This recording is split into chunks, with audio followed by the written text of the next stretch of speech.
Good evening, everyone. You are in the spotlight with Brian Gardner for this Tuesday, September the 19th, 2017. Good to have you all here for our first of two shows this week. As always, before we get going, let me remind you all the ways in which you interact and contribute to our show. Have your voice heard by emailing us at itspotlight411@gmail.com. You can also follow us and tweet us at itspotlight411. Please remember to use the hashtag itspotlight411 for anything you tweet regarding our show. And of course, you can find us on Facebook. Just search In the Spotlight 411 on Facebook, and then make sure that you like our page once you're on it, once you find it. So just going to give you all a little warning. If there are, if things, I mean, look, we have technical issues on this thing all the time, but if you know, there's more of a lag than usual, or you notice some sound or picture issues or something, just bear with us. I've been having some internet issues tonight. It's the reason why we're late tonight. Nothing was uploading for me. Everything was running slow. I don't know what the deal was. It just was. So not sure what the deal was there, but it was what it was. So just bear with us tonight. It might be a slow go at times. It's just the way it is.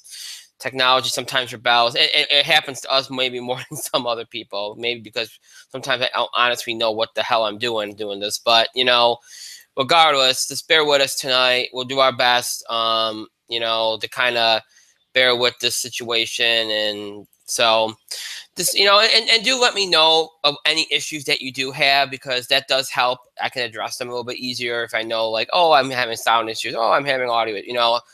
You can let me know, and I'll see if I can address them and deal with them as it comes. But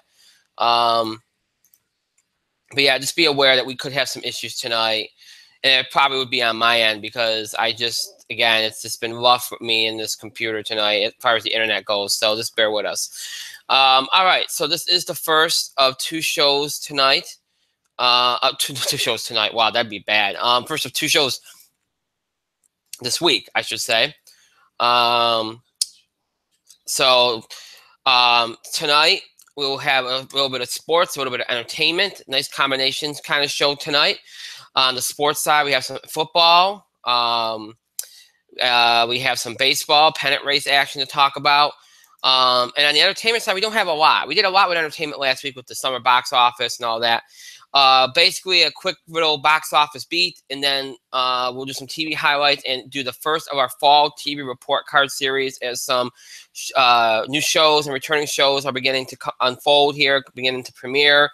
As we enter really what is the first week of the TV season. Not most of the shows debut next week, but some shows are debuting this week, and we'll talk about it. As I said, we'll talk about it along the way as we go along. But yeah, we'll do that as we go along here. But starting tonight, we'll unveil that series as we did. We used to do it all in one show, but now I've decided it's better to do it along the way, because then you can kind of focus in more on these shows, and kind of it saves time and it makes it a little bit easier. So every time we do our entertainment parts of the show, we'll do like this and pretty much till mid-October, what we like to call the fall TV report card. Any new or returning shows that we, meaning me or my co-host Mike, watch, we will give you some insight into them, our own our opinions, our review, whatever the case may be. So that's what we'll do for the next few weeks here as the fall TV season unfolds. So you can look forward to that over the next couple of weeks, and again, starting tonight. So that is what we'll do on the entertainment side of things. Now that's what's going on tonight. On Thursday, we'll have an all wrestling show previewing WWE's No Mercy pay-per-view. I like to call it a real mini WrestleMania, because that's what it is. It's a better card probably than SummerSlam, to be honest. We'll preview all the matches, make predictions, discuss all that kind of stuff. And what time we have left, we'll do questions and comments from fans. Again, if you'd like to submit a question or comment before the show, you can do that. You can also do it during the show on Thursday as well. So keep all that in mind. As for next week, again, we'll continue the fall TV report card series. We'll do that. We'll do our usual sports content, our usual entertainment content. People have been asking me for a while about the NFL preview. We'll probably do that next week, probably on Tuesday, but I'll confirm that on Thursday. So you'll have that, and then other than that, that will be it. And then as we get into October, with our anniversary coming up, we'll start to change some things up a little bit. But we'll talk more about that in the days to come here. Not worth talking about tonight because we have enough stuff to get to. Now, I don't know who my co-host is. He's probably off watching Kevin Owens or something. I don't know. But so with him not on and with us already being late, I'm going to get started here because I don't want to waste time. It's not good to waste time, so we're not going to waste time. So, yeah. All right. So with that in mind, I want to start off in sports because entertainment, we don't have a lot. And I want to get to the football because, number one, Mike doesn't like to talk about it, so it makes sense to start with that. I'm going to say something here because, I'm going to set a theme here as we start our NFL coverage for week 2. I'm just going to come right out and say this here tonight on the show. And I hope this doesn't come out the wrong way. For the last 2 years, we've done a football show on what, Friday afternoons, whatever, Gridiron Grind, whatever you want to call it. That's what I called it. But, we did our football show, right? Because it's such a, it was the sport in this country, and it takes so much time to talk about it. So we did it on our own show. This year, we decided not to do that. And I'm glad. You know why I'm glad? Because if the first 2 weeks is any indication, this is going to be a rough season. Now, look, we discussed the idea last week that in the last couple years, we've seen this trajectory of quality, and it's a negative trajectory, okay? Over the last couple years, there's more rules about guys wearing pads in the preseason, as more guys have had less snaps, more guys have played less, player safety rules, all this kind of stuff. With all these things that have gone on, essentially September's become a second half of the preseason. The quality of play is poor. Guys, and I've always labeled the first 4 weeks of the season as that period where teams have to take the gel to come together, to get themselves to kind of come together and learn each other. And look, I'm not saying that you shouldn't have growing pains. I'm not saying that it should be all perfect right out of the gate. There's going to be communication issues. There's going to be, if you got new players introduced into a system, it's going to take time.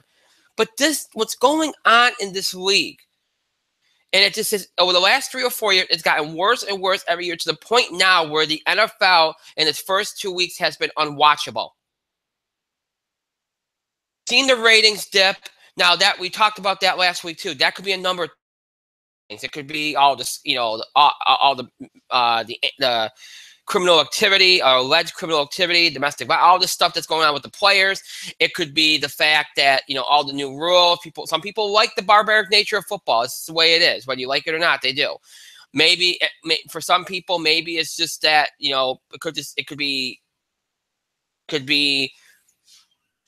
maybe they're just not, maybe it's, in certain markets, certain big market teams not doing well is hurting the ratings. That could hurt. That could affect things. It could be a number of things. Okay. But I do not think it helps when, the last couple years over the first month of the season, it's been incredibly rough to watch, but no more than this season. I have not seen, and again, the last couple of years, this has been a theme, okay? It's not like this is just something that started this year. It's been happening more and more over the last couple of years. But this year is by far the worst I have seen. It's an embarrassment to not only football, but to sports in general, what I am watching, okay? And I watched a lot of games on Sunday. I watched quite a bit in week 1, but I watched far more in week 2. There was no growth. These players were getting worse. Some of these teams looked worse. At least in the last couple of years, every week you saw a little bit of an improvement. This is embarrassing.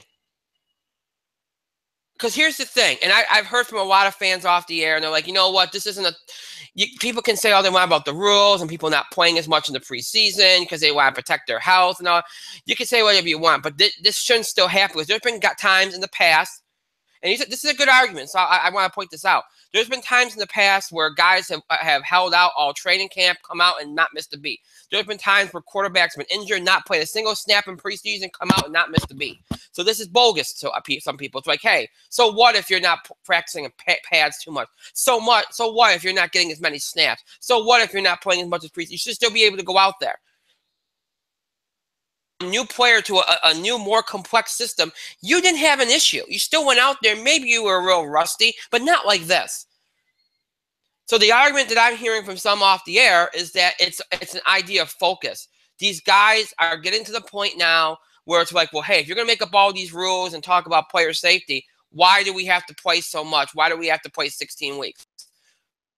16 weeks is the shortest season in professional sports. Yet you're going to sit here and complain that that's too long. And I understand football is a very draining, physically exhausting sport. It's the level of contact is huge. We all know that. So I understand that this is more physically demanding. I get that. But you only play 16 weeks. When you sign on the dotted line, you know what you're getting into.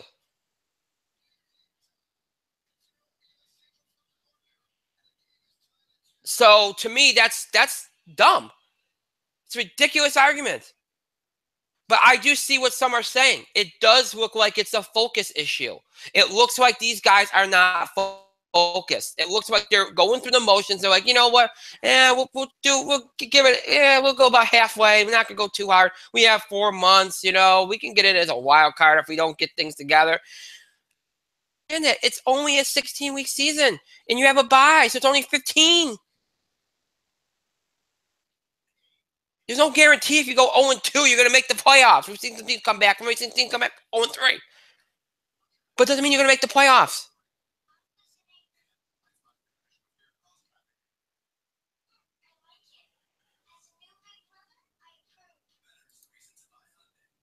So you can't go through these motions.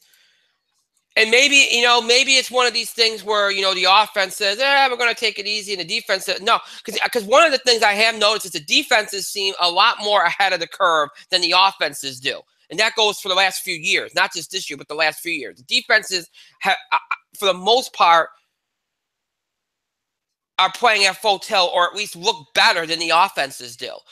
Although maybe that's just because the offenses are so deficient, they're making the defense look even better. I don't know. But I could see this where one side of the ball is like, hey, you know what? We're ready to go. We're doing this. And the other side of the ball, we're going to go kind of halfway and see what happens. When it gets to about October, hopefully we can muddle through a halfway effort. And then hopefully in October, we're at 2-2. We can get with that. We can use that. We can do that. We can pull it off. Don't care about winning at all, which oftentimes we know that they don't. These guys don't care about pride anymore. It's all about the dollar. They know they're going to get paid regardless. Unless they're in a free agent year, they don't feel like they have to put in max effort sometimes. That's the way it goes. And I see Mike is on here. So, Mike, you're in the spotlight. I'm sorry I got started without you. I just wanted to move. It's fine. I don't give two shits about football. But to me, this is no different than any pro sports now. We've seen this across the board, where effort is not always there, where focus is not always there, where sometimes money comes before pride, money comes before winning. And it's just something that has become the norm in some ways. Now, not every player is like that. Not every sport has it running rampant through it. But it's happened, especially in professional football. It's happened to a great degree. And watching these games... And look, every dog has his day. We've been through this before. Sport, and with sports, that's what happens. What happens is it kind of rotates. You get maybe a 5 to 10 year period where one sport dominates. It's the big ratings winner in this country. And then it kind of goes back. And then something else rises. The NFL had a run for the longest time. They got greedy. They got egotistical. they still are in denial that their run is ending, and I think it is. I think these last 4 years, from the strike to the whole thing with the officials, to all domestic violence stuff and all the criminal activity, to now, and some people feeling, the rules are getting out of control, and all this is, and now with the quality of play, okay, going downhill, at least for the first quarter of the season, you're seeing the ratings. Baseball's making a comeback. They're having a great year with the home run and offense, and the NBA, could be doing better, but it could be doing worse. Really, the biggest problem for the NBA is that it's all about Golden State and Cleveland because everybody else can't compete. But the league is doing okay. College sports is doing ridiculous in this country right now. So, hey, we all knew eventually it was going to come crashing down. And I don't feel bad for them because you know what? They deserve it. They really, truly deserve it. They've deserved it for the last 6-7 years, where they thought they were impervious to this kind of thing. They thought that it was never going to happen. They thought they owned this. They thought they owned the sports world. And it was never going to happen because baseball's too slow. Basketball is, it's a niche. It's becoming more of a niche kind of thing, niche fan base kind of thing, whatever. Hockey, forget that. College sports, well, they don't run as long. It's not. There's no the money in college sports ain't as. They are getting a hard lesson right now, and you know what? Their players are performing at a very poor level right now, which is making it worse. Which I think is ironic because their players in the are hastening the decline. Which I think is hilarious. And in a couple of years, they're going to have another strike. They've already warning people they're going to have another strike because there's just too many issues with the prior CBA. The Ezekiel Elliott thing is a prime example of this. So it's, to me, to watch that quality of play. Because I watch all the major sports, people. I watch all the college sports. You see, everybody's rusty when a season starts. Okay? But not like this. Not like this. And again, we've seen this before. We can go back 20 years in the league and guys come out of the gate rusty, but never like this over the last 3 or 4 years. But this year being the worst. This is embarrassing. I would be ashamed of my effort out there. So I do think people are right. It is a focus issue. I don't care about the rules. I don't care about you not playing. I don't care if you didn't play in the preseason. We've seen people do all that before and still come out fine.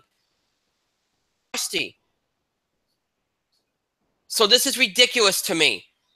Go out there and do your job. Go out there and play at the best level you can possibly play at week after week. Earn your damn money like everybody else. Stop being a prima donna. And you only play 16 weeks. You only play 15 out of 16 weeks because you get a bye. 15 out of 16 weeks before you get to the playoffs. I don't care. I know it's physically demanding. I get all that. But you play 15 out of 16 weeks. You don't go through the motions for a quarter of the season. And hope that somebody else on your team bails you out every week. It's ridiculous. It's embarrassing. I'd cut somebody for doing that. I wouldn't be on my team for doing that crap. And then let's get the other theme out of the way right now, because honestly, there's nothing in the games to talk about because the quality of play is that crappy. There's nothing in the games to talk about. None of this crap matters. None of these wins or losses matter. I'm not even going to talk about the wins or losses like I would normally do week to week because none of it matters because none of these teams you can get a gauge on because they're all out there with a piss poor attitude and piss poor quality. So there's no need to analyze and go, well, that was a big win. In the first 2 weeks, this team looks good. None of them look good. Some of them look better than others. Patriots look better than others. Denver looks better than others. A handful of teams look better than others. But they're still not playing great. And maybe I shouldn't lump them in because maybe for them it is more of a rust kind of thing because it isn't, you can watch them and you don't detect it's an effort thing maybe as much as some of the other teams. But for the most part, if you look across the league, it's more, I do think it's an effort thing and it's a widespread thing. So there might be a few exceptions to the rule, but whatever. But let's get the other theme out of the way right now. I'm going to single a team out right here because I want to single out something that really isn't about football. It's just about football, I should say, but it's about all sports. Okay? The Giants are 0-2. Okay? Now, any person that knows football or even sports in general, okay, can watch the Giants play in the first 2 weeks, and immediately you see the two issues that they have. Two issues, okay? One biggest issue by far, okay? It's like up here where everything else is down here, okay? The biggest issue by far is the offensive line. They cannot block. They have a first-round draft pick by the name of Eric Flowers that is on their team. Okay, he's first-round draft, been there for a couple years now, and has regressed. He cannot block worth a shit. I'm going to say that word because that's the word. He cannot block. He's out of position. He shouldn't be where he's at. He shouldn't be at left tackle position. He should be someplace else. He's not doing his job. They continue to send him out there, and it's just making an already bad offensive line even worse, okay?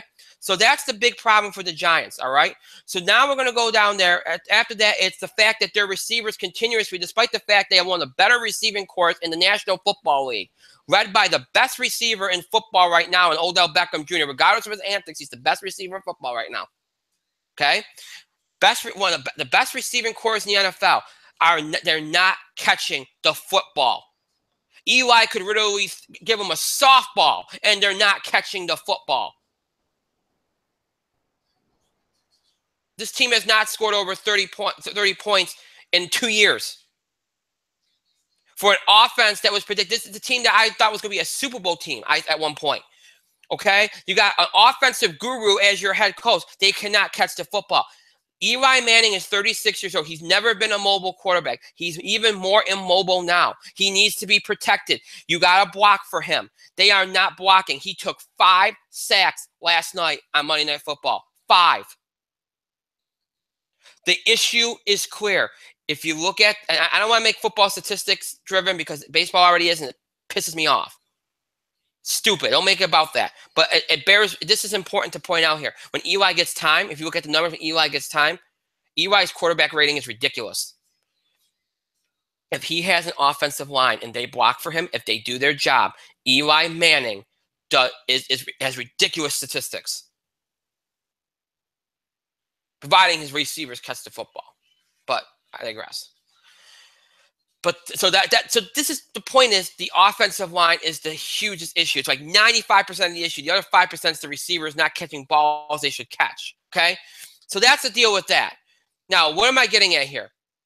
If you follow sports radio, if you look at blogs or comments or whatever, you see people saying Eli Manning. And then you see Ben McAdoo, the head coach of the New York Giants, go up there on the podium yesterday and throw Eli Manning under the bus. Eli Manning, who has won 2 Super Bowls, has been an MVP, Super Bowl MVP, has won has the greatest Super Bowls of all time, who has had great performance after great performance, who last year, despite everything that could have went wrong with that team, and I know it was a soft schedule, got that team to 11 wins last year when nobody thought they would even sniff 8. Eli Manning, whose pedigree is documented, okay? Eli Manning gets thrown under the bus last night because apparently he can't do his job while he's being sacked 5 times under duress the entire game. Meanwhile, we keep running the same offensive line out there, the same problem you had last year, the same problem which you chose not to address in the offseason, which you chose to ignore in the offseason. The same problem where you have a first-round draft pick who has looked lost out there and has done nothing but get worse by every season since you drafted him and put him in that spot. You keep running him out there. He can't block. He can't tackle. Your offensive line can't protect your quarterback, but yet you're going to throw the quarterback under the bus for apparently not doing his job when he can't have time to throw the football. And the fans back up the head coach and go, well, he's not doing his job. You go out there and have 3 seconds to throw the ball and then see if you can do your job. You go out there and have to listen to footsteps on every freaking offensive possession and see if you can throw the football in a good fashion. You go out and try and see if you can do that. Bunch of morons. And I honestly, I would fire Ben McAdoo for going up there and having the balls to say that. Or the guts to say that. Because that's preposterous that you're going to blame a quarterback that's won 2 Super Bowls, that's been there for a decade, and had nothing but success even on shit teams, and you're going to throw him under the bus? While your offensive line is making peewee teams look like a professional offensive line. And the fans back, some of the fans, I should say, back this up?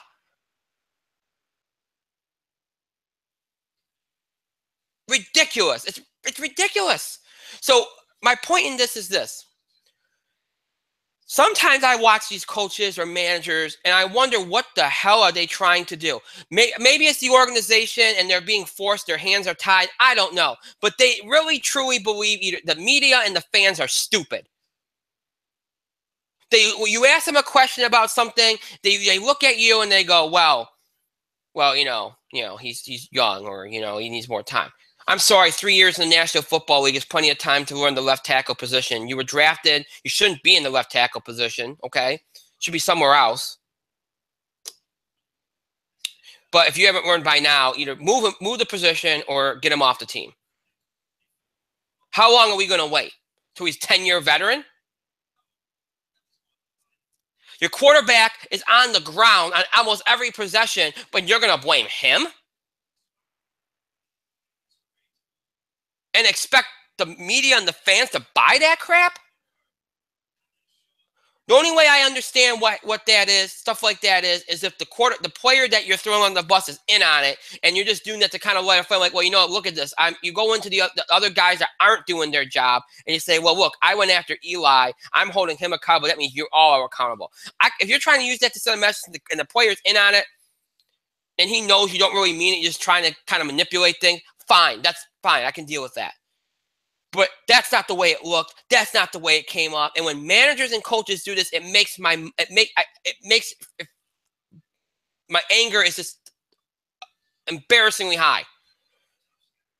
Because it's like you're playing all of us for idiots. And then some fans, because they're sheep, okay, and they hear something and gets in their head and they think that's the cause because they're looking for a reason to explain why their team sucks, they're going to fall behind it and go, Eli Manning, Eli Manning.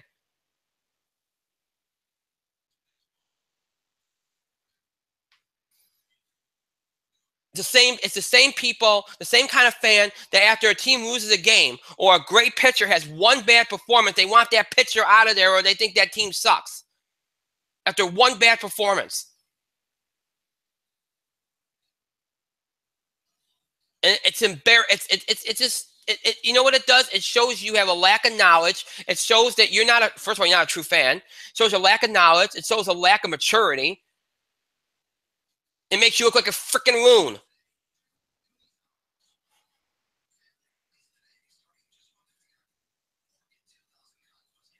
And let me just put it to you this way, okay? Even if Eli Manning wasn't Eli Manning, anybody that makes any coach, any owner, any GM that makes any decisions based on the first 2 weeks of this football season, you have a screw loose because you have no idea what the hell is going on. None of these teams look anything like they should.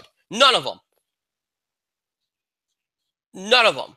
The Patriots, the Chiefs probably look the best of the bunch. And even they don't look all together there yet. Okay? The Patriots, the Chiefs, the Steelers, the Falcons, maybe the Packers. Okay?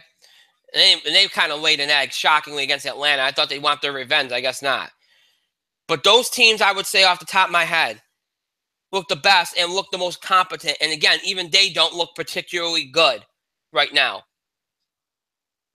Oh, Tampa. I thought Tampa looked pretty good, but I'm not sure of how much of that was the Bears just being terrible. Again, that's the problem. You don't know how much of it is just that team looking, opposite team looking that terrible. So, I look at these first 2 weeks. It just enrages me. It's bad. And the league should be embarrassed about putting that kind of product on the field. I don't know what they can do to stop it. We said it last week. I don't know what you can do about it. I don't. I don't have any, normally I can sit here and say for the first 2 weeks, this team looks good, this team looks good. Even in the last couple years when the quality wasn't that great, again, this trajectory's been going on for a few years now. I could at least say something about, hey, that team looked good the first 2 weeks, or that team looked good the first 2 weeks, Nope, I can't say anything. I can't even talk about these games. There's nothing to be talked about but the fact that it's embarrassing. And that's what I'm chosen to talk about, is the fact that the NFL has a major problem as they go downhill here. And then the giant thing, which in me is indicative of something that goes on with sports fans and coaches. And it's becoming an embarrassing trend. And, it's not something that's just exclusive to sports. It's exclusive to entertainment, to any form of life now. We have so many ways to voice our opinion now. And look where I am right now. I'm on YouTube and that. We all have ways to voice our opinion. But the more ways we have to voice our opinion, the more it seems like there's more absurd stuff out there. Where one bad performance, one bad day means I'm done with you. Snap reactions, snap decisions, dumb behavior. It's become the norm. It's become an epidemic in sports. You've seen it last night with the Giants, with Ben McAdoo and some of the fans today. You've seen it not just in football, and you've seen it on other teams, not just in football, but in baseball and hockey and all sports. You've seen it across the board. You're seeing it in entertainment. One bad episode, one bad season, I'm done with you. One bad movie, I don't like that director anymore.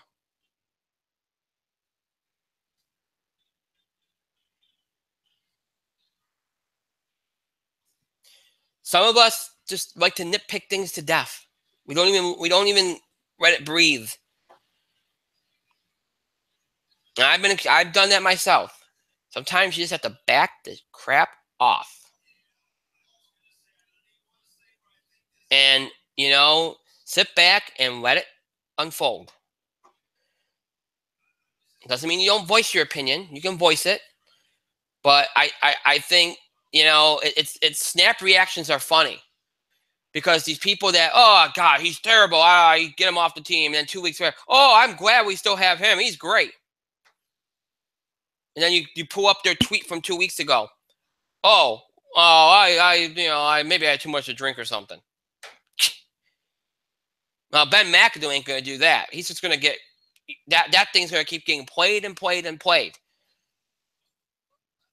And if the Giants do make a comeback this season, they have a resurgence this season, guess what's going to happen? They're going to play that back, and it's going to be like, I told you so. You shouldn't have done that. Because that was bad. And any fan that stood behind that, that's bad. I'm sorry. That's bad. It'd be different if the line was protecting Eli and he was just having bad performance. And again, it's only 2 weeks. And 2 weeks, a quarterback can have 2 bad weeks. Okay, a quarterback can go through a rut, just like a hitter can in baseball. Okay? This guy's earned the benefit of doubt. He's been there for a decade. He's won 2 Super Bowls. Give him a break. Good Lord. Let him have some time. He's getting older. Something he's going to go through some things. Everybody's going to be Tom Brady, people, and everybody's going to be Peyton Manning, people. Even Peyton Manning went through it. Give the kid the kid. He's not a kid. He's 36, but give the guy a break. Guy's getting sacked 5 times, and you're blaming him. I mean, discussion's great, opinions are great, but please watch. Get the facts. Look at the situation, and tell what's you want to have an argument? Fine, let's have an argument. But back it up with facts. Back it up with what you've seen. Back it up with common sense. Back it up with what is actually the reality of the situation, not just what your agenda is. Not just what the hell stupidity you want to come out of your mouth.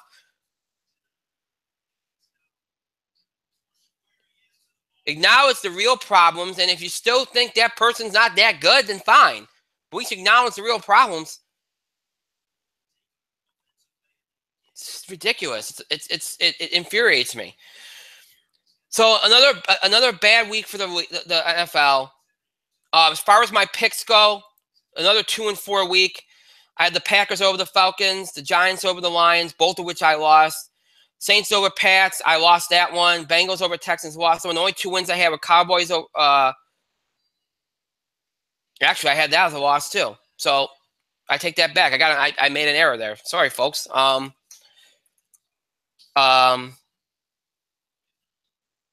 Yeah, so that should say 1-4. So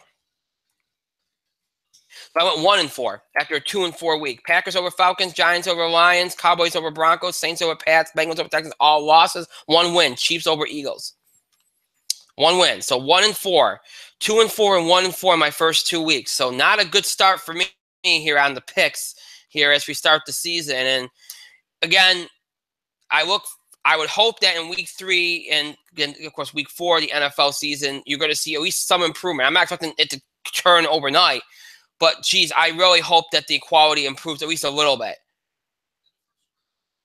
Because otherwise, I mean, what's it going to be an overnight light switch from week 4 to week 5 like it was last year, it felt like?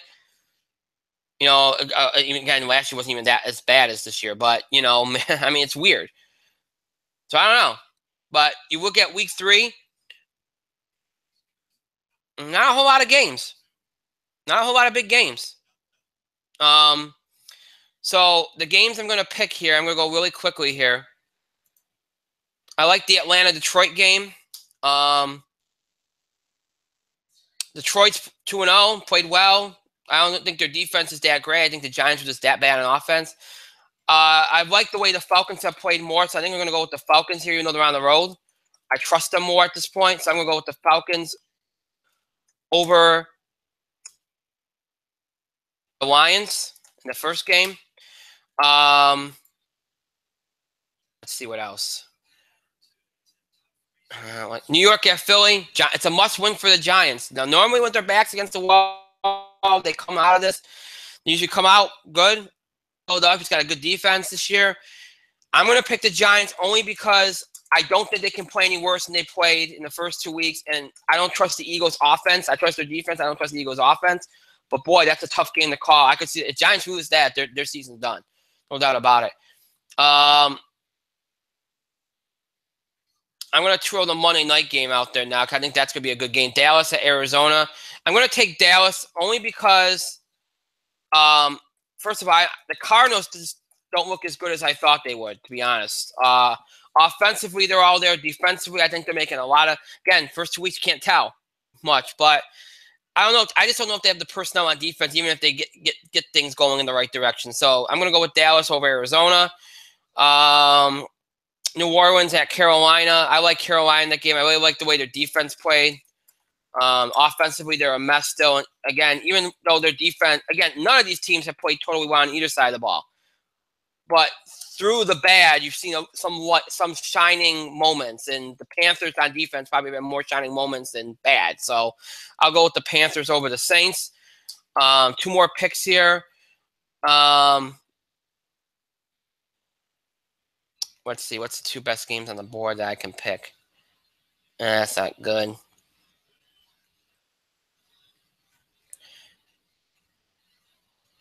Let's go with Tampa Bay at Minnesota. I like Tampa. A lot of people are on Tampa this year. And Tampa's,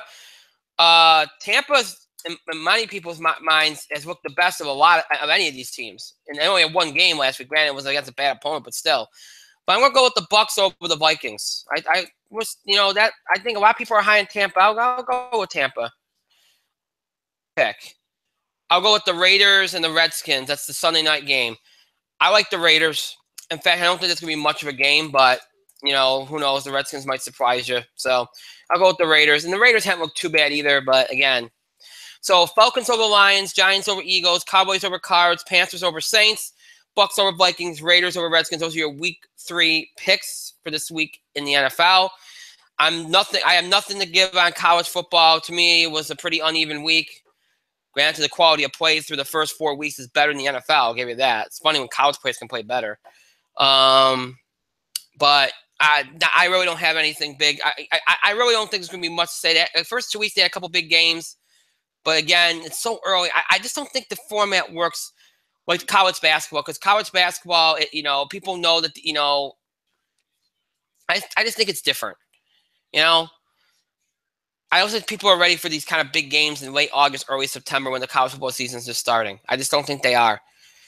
To me, I won't have much to say about college football until we get to mid-October when they start unveiling the playoff rankings. That's when it starts getting interesting because you can get a little bit of an idea of what's the setup is and what they think of these teams and who's in play and who's not, that kind of thing. So I have nothing to add on college football. So that's all the football we're going to do.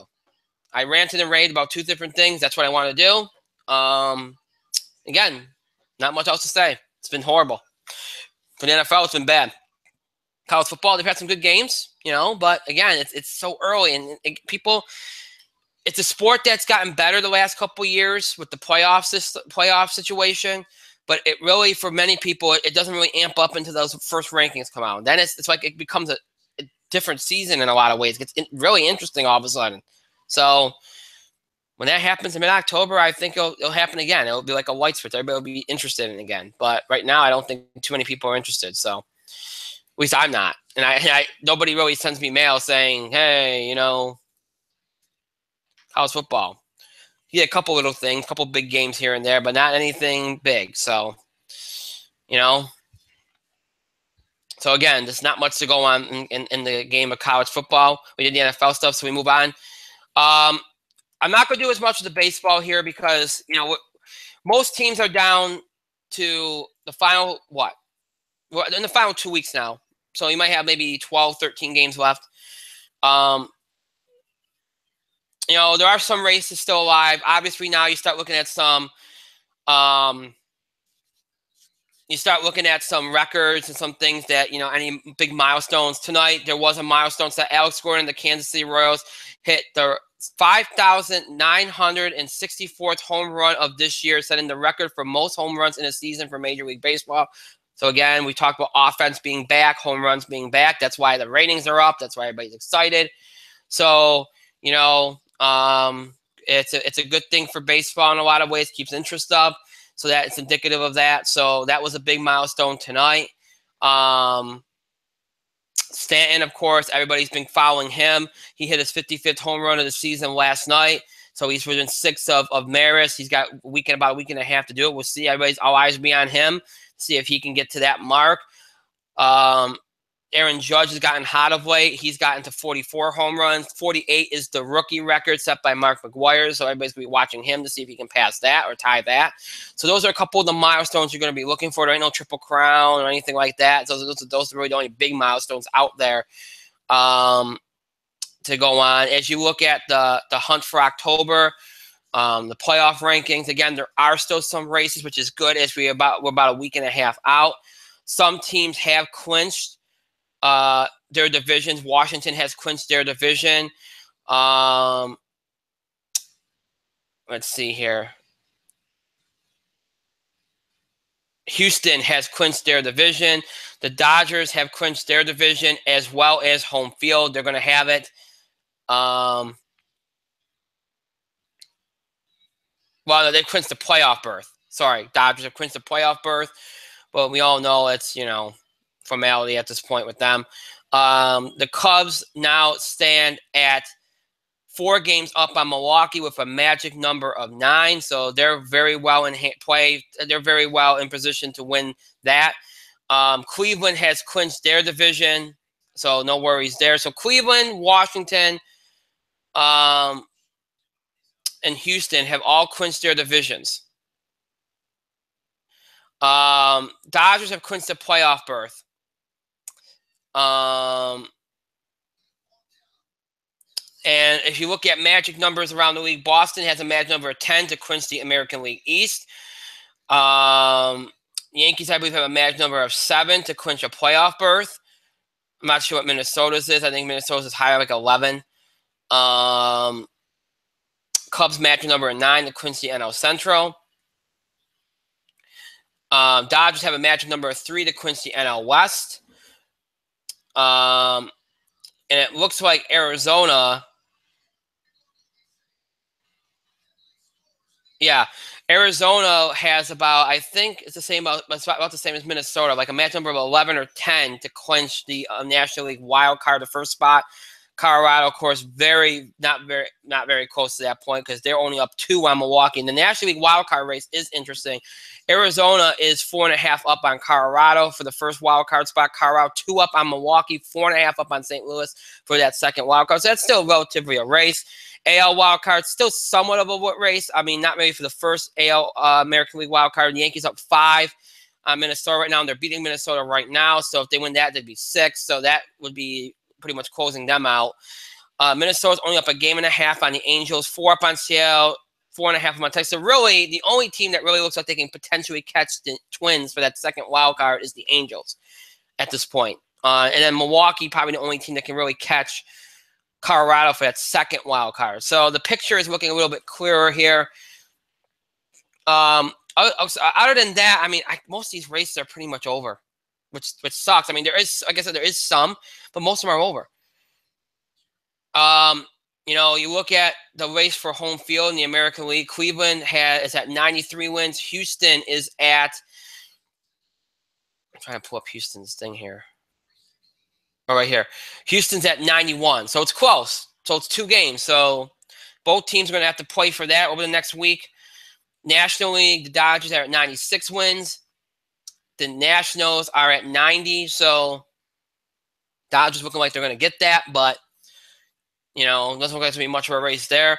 The AL East is still somewhat of a race. The Yankees are up down 3 in that, but again, it's hard to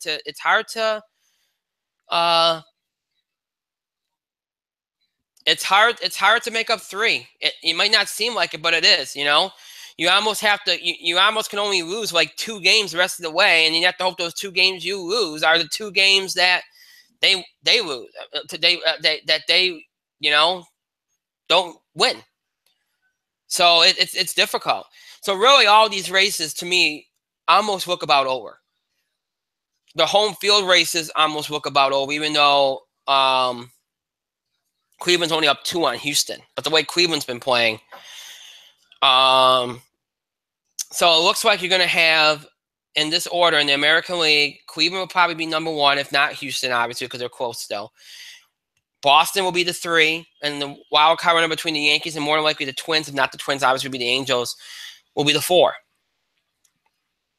So it sets yourself up for a possible Yankees Indians or Yankees Houston or Boston Indians or Boston Houston matchup, which is interesting, I guess. Obviously, the league will hope for the Yankees and Red Sox to get advanced, but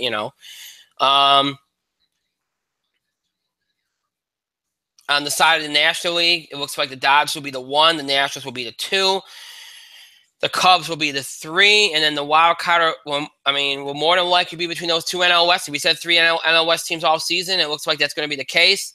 Arizona and Colorado, and then the winner of that game, the only team that could maybe catch Colorado might be Milwaukee. Winner of that wild card game will play the Dodgers. So it could end up being an all NL West kind of series there. And the loser goes on, and then you got the matchup of the Nationals and the Cubs, which is a rematch. So some good matchups, but the picture's materializing. And, again, for baseball, I mean, granted, interest is up.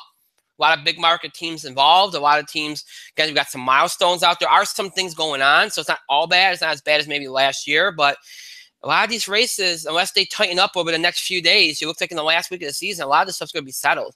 Only thing might be up for grabs is home field in the AL. That might be the only thing up. So we'll see. That's why I said there ain't a lot to say. These races, I thought these races would be tight. Beginning of September, you had a lot of close races, and once again, like the previous couple of years, they kind of petered out. The only thing that's keeping interest up is some of the home runs and some of these milestones and stuff. It's kind of keeping things going, but in some of these races, they're still relatively close, but again, it's hard to make up. Even 3 games, it's hard to make up. So not much to talk about with it. So we'll see. Over the next week, I think we'll have an idea. By next Wednesday, we might know pretty much everything, but maybe home field in the AL. So not much to say there. It sucks. You wish that there was more, but alas, there isn't. So I'll just move on from there. I said there wasn't much to say on the baseball, and truthfully, sadly, there isn't. So I'll leave the baseball alone.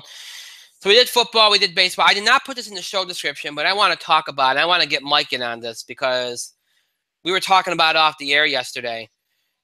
And I think we need to give a reaction to this. I'm going to let him go first because I've been talking and I want to get him in. But Kyrie Irving, and this has been a big social media discussion today and yesterday. Kyrie Irving did an interview at First Take yesterday. And I've seen a lot of interviews. I've heard a lot of things. I've read a lot of things, whatever. That had to be one of the weirdest, most preposterous, most confusing, unnecessarily confusing interviews that I have ever seen. There were so many non-answers. It was almost borderline creepy how zen he was about, like I don't know what the deal was with the way he was kind of behaving. Okay, I look, some people are naturally calm, but he was just like, it came off obnoxious in a way. Like, oh, I'm just gonna sit here. Oh, you're just gonna keep asking your questions. I'm just gonna sit here and go, yeah, yes, and I just want to learn my craft. It was just so, like, you have the loudness and the nature of the severity of the questions, and you have him just being so quiet and docile. It was so weird, like tonally. I don't know. Right now I still struggle my reaction to it. I don't really know really what I watched when I watched the entire, and I watched the entire thing. I watched bits and pieces of it yesterday, watched the entire thing today. I just don't really know what to say about Kyrie Irving after that. Mike, you had thoughts. What did you think of Kyrie Irving after yesterday?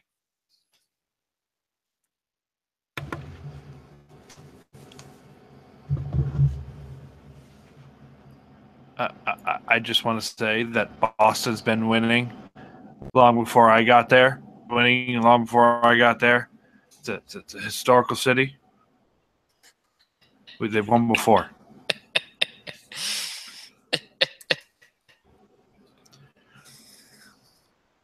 Yep. No. Yep. Well. You were talking for a while. So I was. I had time to go back and watch the Kyrie Irving interview, and I can tell you wholeheartedly that I spent that time in 90s R&B. Return of is an underrated song.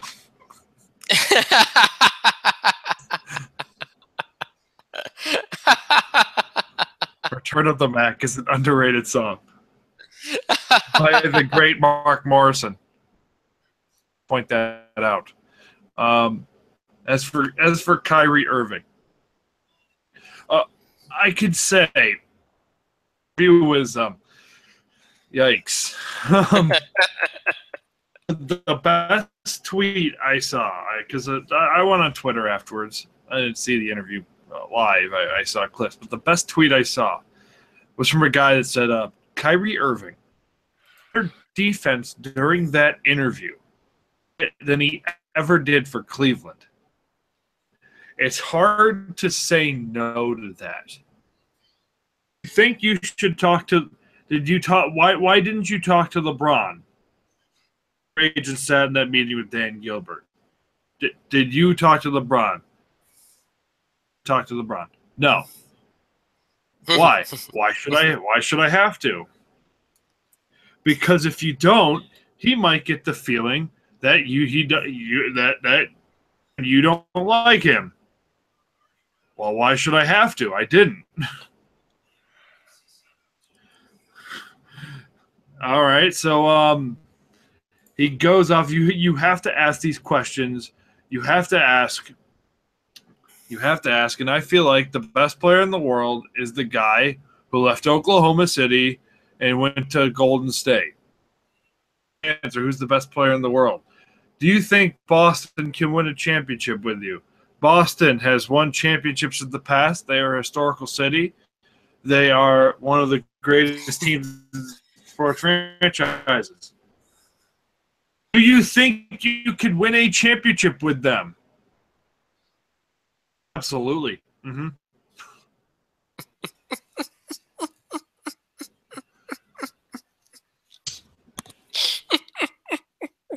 Longer than it was. Stephen A. Smith, who usually gives athletes the benefit of the doubt. I don't know who the other guy is. The guy to replace Skip Bayless, but I'm sure we wouldn't have gotten it. Sure, but I wouldn't have got anything because, well, to be fair, Skip doesn't really like LeBron. He's a Spurs guy. Yeah. He's a Spurs guy. Maybe Kyrie would have been slightly more receptive. I don't know. But he's being so unprofessional and he's walking away. That's okay. Much like Kyrie Irving. He took his ball off and went home.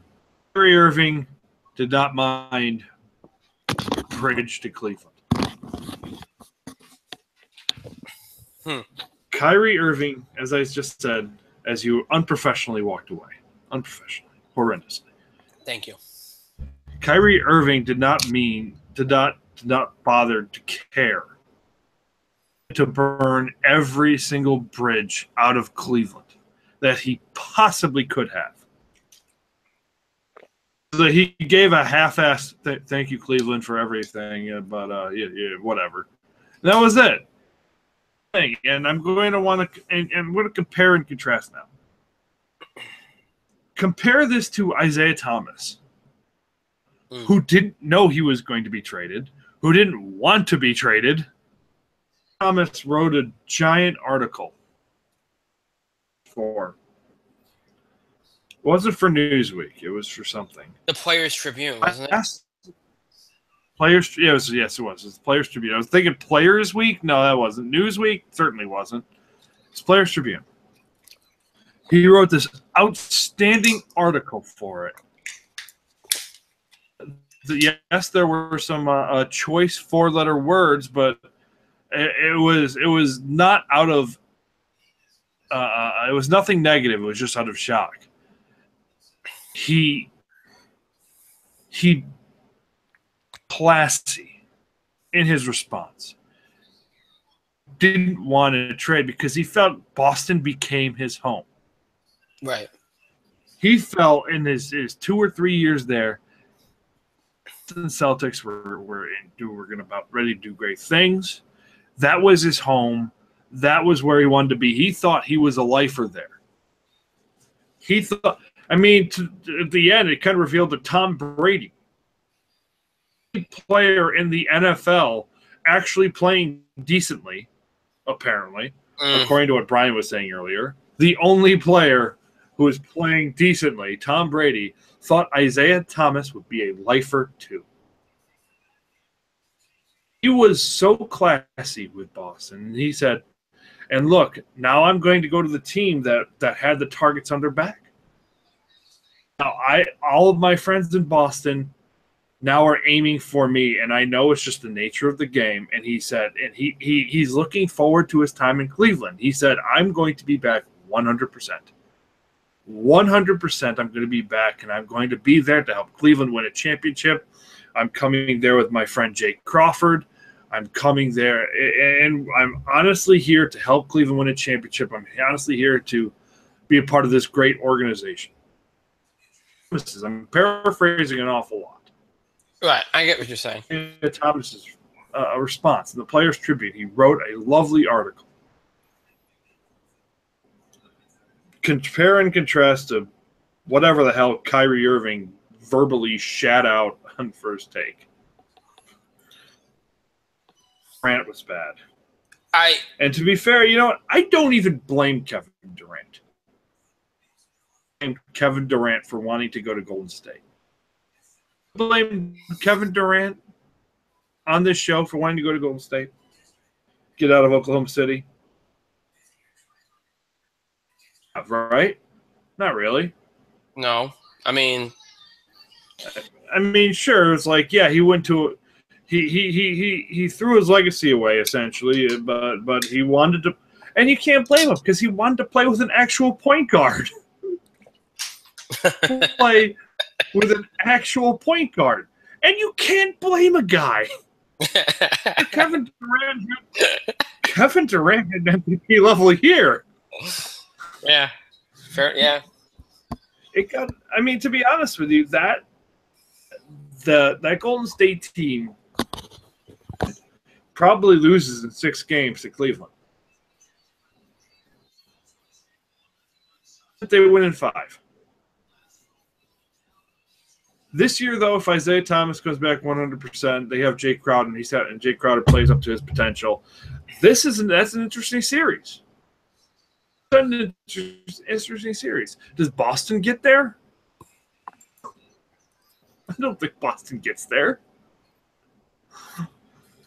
Because in 2 years, everything that came out of and this is the other thing that was annoying. Even the platitudes he had about Boston were very empty because in 2 years, the James Harden max deal.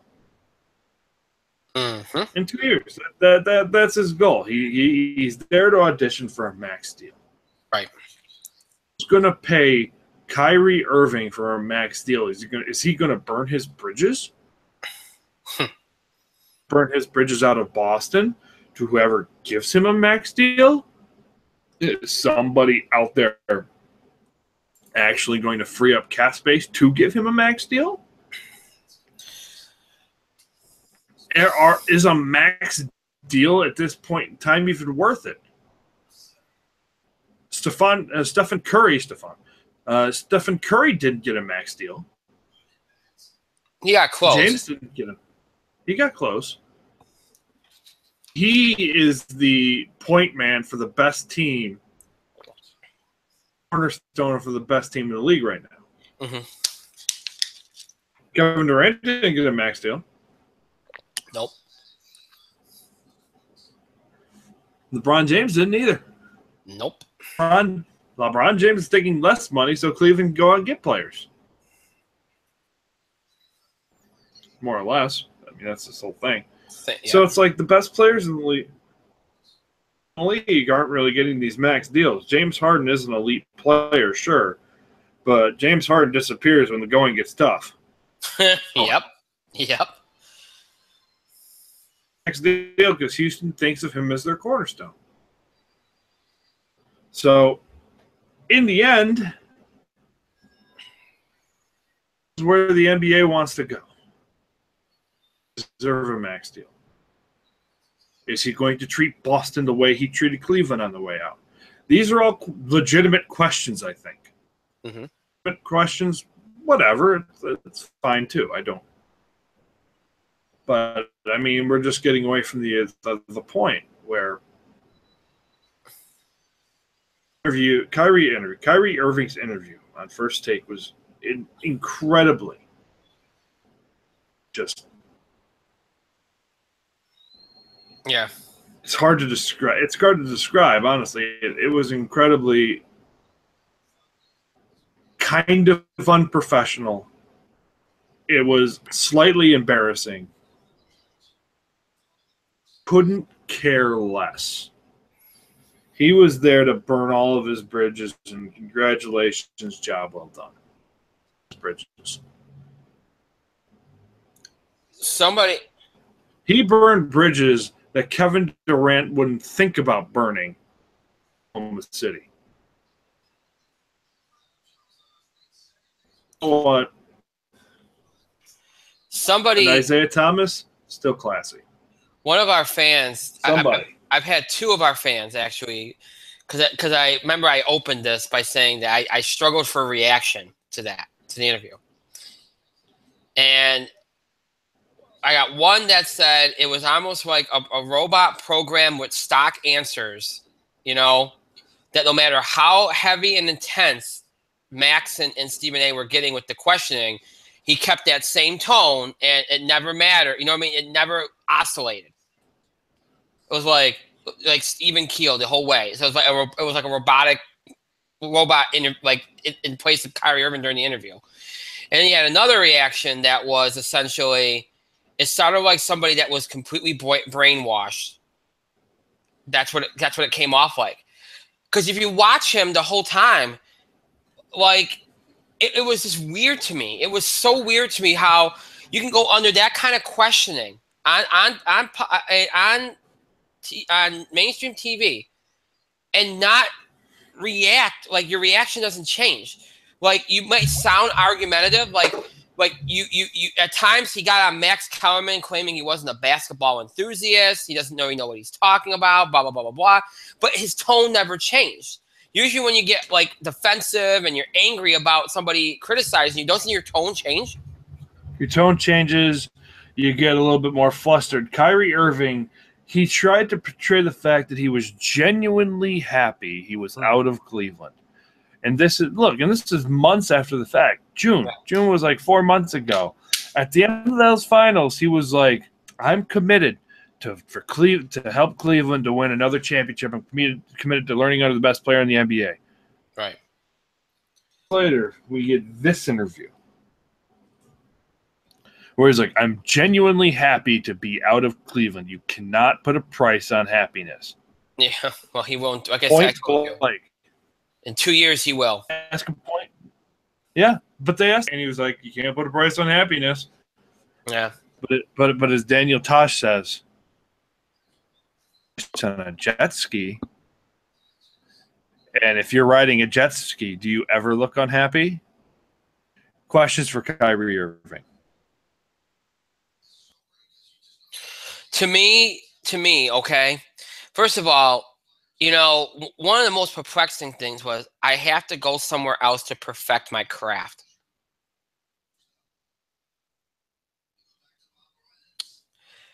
I'm like, how can you not perfect your craft in Cleveland?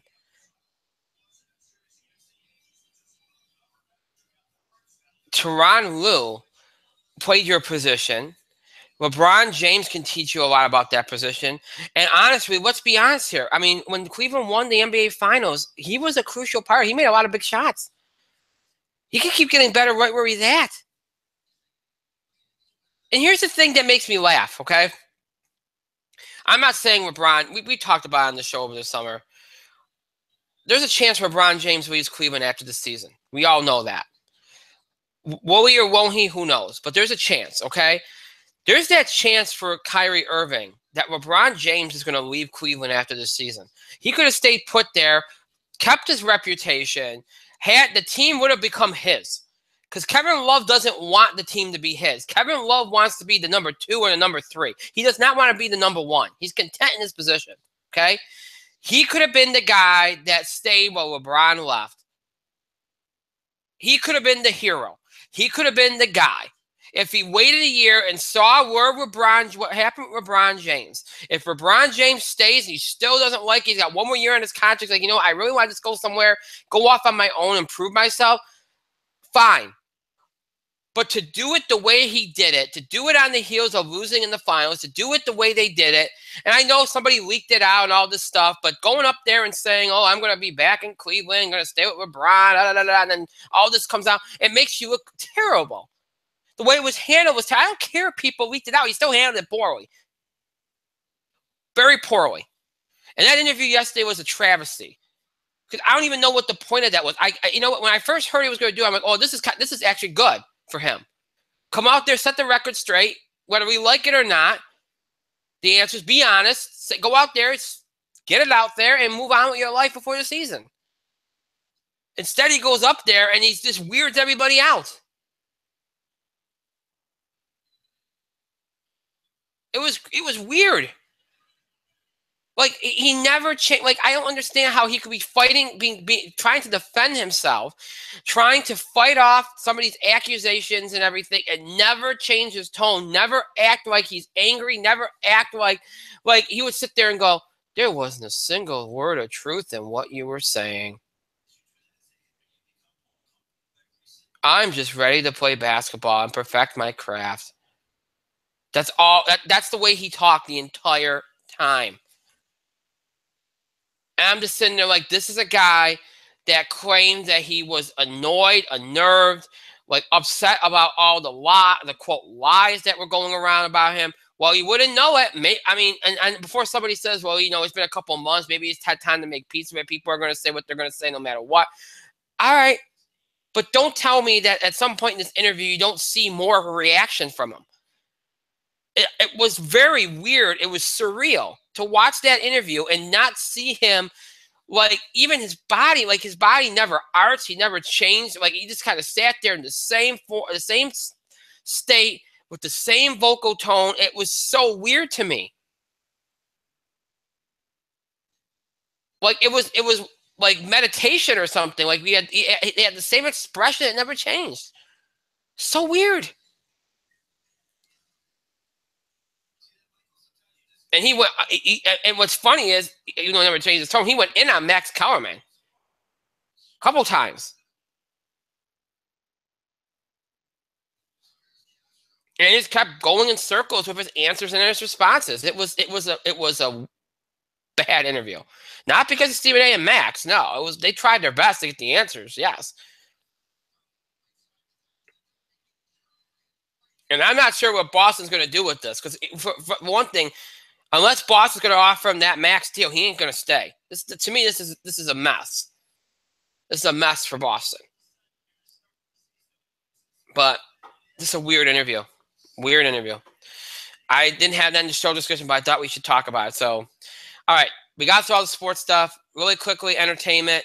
I'm just going to quickly do the box office, and then we'll do the TV stuff. We said that it would rule again. It did.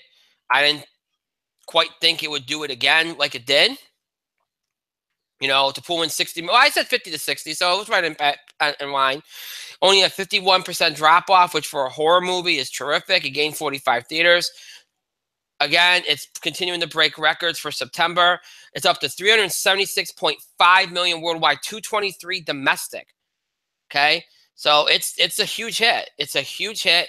It's already, if you look at the yearly total, this is how crazy this year's, and again, how much movies this year and this summer in particular have been driven by the foreign market. If you look at it right now, it is only in its second week of release, right? We're going in its third weekend this weekend, right? It is already number 8 on the 2017 domestic gross. Number 8. It's going to pass Fate of the Furious, Logan, and Despicable Me 3 by the end of this weekend. Into the top 5. How crazy is that? But again, it's been a market this year. It's been a year this year driven by foreign gross. So it's doing very, very well. And again, $35 million budget. It's doing just fine. We'll see it's going to make $500 million. We'll see how far up this can go. I mean, do I expect to get to $800 million? No, because it's a horror movie. It's going to keep kind of going down. Plus, there's big competition coming this weekend. The box office amps up now. This weekend, it picks up big steam. And from this point on to the rest of the year, it's going to be a lot better. You've gotten through those quieter weeks. It helped these last couple of weeks after end of the summer that was, again, very soft. But it's been a great run for it. It's going to do okay this weekend. It's not going to do as great because Kingsman's going to cut into that R-rated audience and that male demographic. And, you know, you got that movie and Lego Ninjago that are going to do very well. So the theater count's going to go down too. So it's not going to pull in a huge number, but it's going to do well enough. So, but another big weekend for it. The 2 new releases this weekend did not do great. American Assassin pulled in maybe a little more than I thought it would. I thought it'd be about, 11, 12, maybe 13, 14, 8, which is solid. It's a $33 million budget. So it's up to $22.2 million if it's over worldwide. So not bad. Not great, not bad. Might break even, maybe make a small profit. Again, when you budget these movies small, especially when you do an early fall release, it kind of helps. Mother, the Jennifer Lawrence Javier Bardem film, did not do particularly well. Only put in $7.5 million, $6 million overseas, $14.1 million overall on a $30 million budget. R-rated. Again, R-rating kind of limits your theater count, but it only had 2,300 theaters. But we all knew with it doing as well as it was, that was going to hurt some of these movies. It might have hurt American Assassin maybe a little bit, but we knew it would hurt Mother a little bit more. Mother was representing itself more as like a thriller-ish kind of thing with horror elements, which might have been the problem. It was, you know, if it set itself up as more of an actual drama. might have helped it a little bit. Might not have compared it to it as much, even though it's not nothing like it. It was trying to style itself as with elements of horror, with it dominating the horror market right now. That was kind of a dumb decision, but nobody knew it would do what it's doing. So Mother, I think, got really hurt by it. So not a very good showing here for that film. And other than that, the only other movie over 5 million was Home Again, which dropped from second to fourth with 5.1 million, a 39% drop, which isn't too bad. Nice little hold there for that film. Which has made 17.3 million on its $12 million budget. It does not have an overseas total yet, so not bad, not good, not bad, but could be worse. But yeah, so that was the story. So 5 movies over 5 million, and the story is still about it. It having a great second weekend, continuing to break September records, and then Mother failing, probably in large part due to it, and American Assassin doing about what you'd expect it to do, maybe a little bit better. So all in all, thanks to it, a good weekend at the box office, and now you look ahead. And as I said, this weekend, kind of really amps things up. It kind of gets you spiral and ups the ante and gets you going towards the holiday movie season, and kind of out of this lull that we've been in for a while here, pretty much since probably like the end of July, early August. So it kind of gets the ball rolling again and gets the box office going again. You have 3 major releases, 2 huge releases, and one kind of, it's a major release, but it's on the smaller end. It's not going to do well. The biggest release is going to be the Lego Ninjago movie, an animated film from Warner Bros., opening over 3,900 theaters with the voice talents of Jackie Chan, Justin Theroux, Dave Franco, Olivia Munn, and Michael Pena.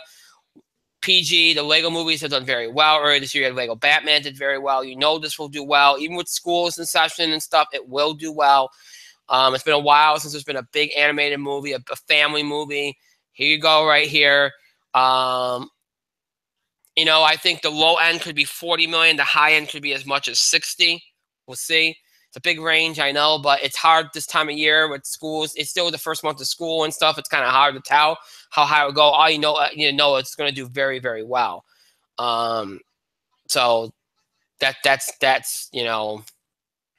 speaks for itself with that kind of film, with the Lego series especially. The second biggest release is Kingsman: The Golden Circle, an action comedy from Fox, opening in 3,900 theaters. Directed once again and written by Matthew Vaughn. Yes, folks, he's actually doing a sequel to one of his movies for once. R-rated, starring Taron Egerton, Colin Firth, Halle Berry, Channing Tatum, Pedro Pascal, Julianne Moore, Mark Strong, and Jeff Bridges. A great cast.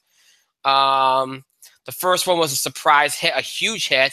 This one's expected to do the same. Now, with this coming out, again, it's going to drop probably considerably this weekend because of it. Now, if it being R-rated, who knows how much it'll make. To me, it's going to be very close between Ninjago movie and Kingsman. They both could be in their $40 to $60 million range. They could both even exceed that, as we saw with it a couple weeks ago, pulling in a big number. I don't want to say that both of them get past 60 million because it's so hard to imagine. It was hard to imagine it doing what it did a couple weeks ago, and it did. But this time of year, it's so hard to see movies get over 60 million. It's so hard. What's the holiday weekend or something? So I kind of see both in that $40 to $60 million range, but it could be more. Both movies could hit 80, maybe even more than that. They have that potential. So we'll see. The third biggest release is Friend Request, a horror film for Entertainment Studios, opening in 2,550 theaters, R-rated. It's on more of the end of an indie release, only a $9.9 million budget, which is good because it ain't going to make a lot. Because the problem here, folks, is that you got it out, and Mother is out, and it's kind of got horror vibes. So there's too many of these kind of movies out. Again, and even with it just out, that alone hurts this. I really can't see it making more than maybe 3-4 million. Even with the 2,500 theater count, I just can't. Outside of those movies, you have a couple of limited releases. You have one release that's expanding. It's called Brad Status. It's a comedy from Annapurna Pictures. It'll be expanding into 450 theaters, starring Ben Stiller, Michael Sheen, Luke Wilson, and Jenna Fisher. It's already made $95,000. R-rated. It won't do, again, 450 theaters. If it makes $1 million or $2 million, you consider itself lucky. Outside of that, you have a limited opening for a sports film called Battle of the Sexes from Fox Searchlight. It'll be in 20 theaters this weekend. Stars Emma Stone, Steve Carell. Getting some good buzz. I mean, I don't think it'll be enough to get an Oscar or anything, but you know, it'll get some attention as it expands to release over the next couple of weeks. But right now, for this week, only in 20 theaters. So those are all the big releases, notable releases and big releases and notable releases for this weekend. Mike, do you have any thoughts on the box office before we move on?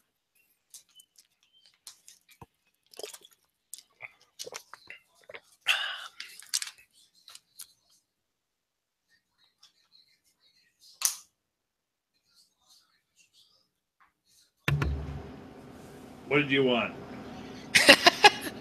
I asked if you had any box office thoughts before I move on. No. Okay. I haven't paid attention to the box office since maybe mid-July. Well, nobody has, so that's nothing new. That is bullshit. Nobody. You've clearly. Well, okay, but bulk of people haven't. But I digress. All right, so as I said, I'm expecting a close race between Kingsman and Lego Ninjago. Both will be in the at the bare minimum, probably be in the 40 to 60 million range. Again, both could exceed that, maybe even get as high as 80, 90. It's so hard this time of year. I'll go with Lego Ninjago for number one because it appeals to kids and families. I'll say that one with 58 million. I'll go Kingsman with 52 million. Hey, Brian. Yeah. Brian. Okay. Is this Lego film being directed by Quentin Tarantino? No. Then it's Lego Ninjago, not Lego Ninjago. Thank you, Mike. I appreciate that. Ninjago. Ninjago. Is that better? Jingo. Jesus. All right, so Yes. I'm gonna go with. Okay, so 58 million for Lego Ninjago. 52. Oh my! It only took you 10 minutes. Kingsman around 52. Again, both could be well higher than that. It will probably come in around 16, 17 million, maybe lower. Again, you don't know how Kingsman's going to affect that. And then you'll have American Assassin maybe around 7 or 8. Mother around 6. I think both are going to drop considerably. Friend Quest I think will be under 5 million, maybe around 3 or 4 million, and that'll be how they fall. So that's your box office beat for this week, for this third week of September, and again the weekend that really starts the box office towards the holiday season. Kind of turns things around. Next week you have 4 major wide releases. You have American Made, a crime thriller, Flatliners, a sci-fi horror film, A Question of Faith, a drama, which I guess would be more of a limited release, to be honest, and Till Death Do Us Part, a thriller. Again, that one probably more of a limited release. All that before we flip the script to October, where another big box office blockbuster comes out in the form of Blade Runner. So we'll talk more about those in the weeks to come. Now we're going to jump to TV highlights, which I'm going to combine a little bit here because in the interest of time, because we're also going to present part 1 of our fall TV report card, which in many ways might end up being part of the TV highlights. And what this fall TV report card series is once the fall TV season, instead of dedicating a whole entire show to kind of like going over all these shows, what me and Mike do is along the way as the new and returning shows come, debut, we give for those that we watch anyway, we give our opinions, we give our reviews, we kind of just talk about them. Usually it's the same thing we do like with the TV highlights. Only we kind of emphasize some of the newer shows and stuff like that. And we do this for maybe like a month, we do it in small bits. That way we don't have to overwhelm time and stuff with it. So, for pretty much next month, you'll be getting these every time we do entertainment content. So, and really, we had a few shows start last week, a couple shows this week. The majority of the shows will start next week and maybe even the week after. But the fall TV season is underway, so that's why we bring it out now. So the TV highlights of the week and our fall TV report are going to kind of be combined here, just because it makes sense. So I'll let Mike go first because I'm sure he has some either TV highlights or maybe I know you said you watched the Orville, so go ahead. All right, so this is TV highlights and not fall schedule TV shit. Well, it's kind of a combination of both if you think about it, because you're going to mention stuff that you watch in the TV highlights anyway. If you think about it. Well, a lot of stuff don't come back. A lot of stuff don't come back for another month. We're going to be getting shows like Speechless soon. We're going to get shows like Lethal Weapons coming back in a few weeks, which was very under-recognized in the Spotlight TV Awards, let alone the Emmys. Even though we didn't expect it to get any Emmys. It's an action comedy that, get this, Brian, is actually funny. Oh. Not like that drama, Transparent, or that drama, Atlanta. The funniest shows on television. Anyways, I'm going to say yes, I did see the Orville. There are a lot of people who describe the Orville as Star Trek The Next Generation with dick jokes. Those people are right. The problem, the deal with that is that's good. Notice this or remember this, but Star Trek The Next Generation was a genuinely good show. and they went out of their way to bring humor to that situation. This is Seth MacFarlane's love letter to Star Trek. Definitely his love letter to Star Trek. And as its own, it'll grow out of it. It'll grow. The main conflict, and I can tell you it'll grow old fairly quickly if they don't just kind of like address it fairly early on, instead of needling it every 15 seconds. Is the whole draw the commander and his first officers, his ex-wife who cheated on him. They played it really well, pretty well, but we got reminded of that an awful lot. It seemed like nobody at command was understanding of the fact that he was showing early signs of depression. Like, well, you're coming in late, you've been coming in drunk. It's like nobody stopped to ask why. Starfleet wasn't that ignorant. It played it off like the wife is genuinely sorry, although you have to admit some wrong and where a relationship ended up too. But it's hard. It's kind of like a hard scenario. There's not really a lot of gray area. If you cheat, you're in the wrong. Accused for cheating, there's no gray area there. In most cases. Area, I guess. But I digress. The show is pretty good. Especially when you got into the action, the adventure of the show. I was only able to see minutes of my DVR'd episode of the Orville because whatever that shitty football game was that aired before it ran late, and we had to get the OT in. We had to former football players analyzing the same fucking thing with the same fucking words over the decent show. We had to get the OT in. Fucking get that turd in. Shit down the toilet where it belongs. So I digress.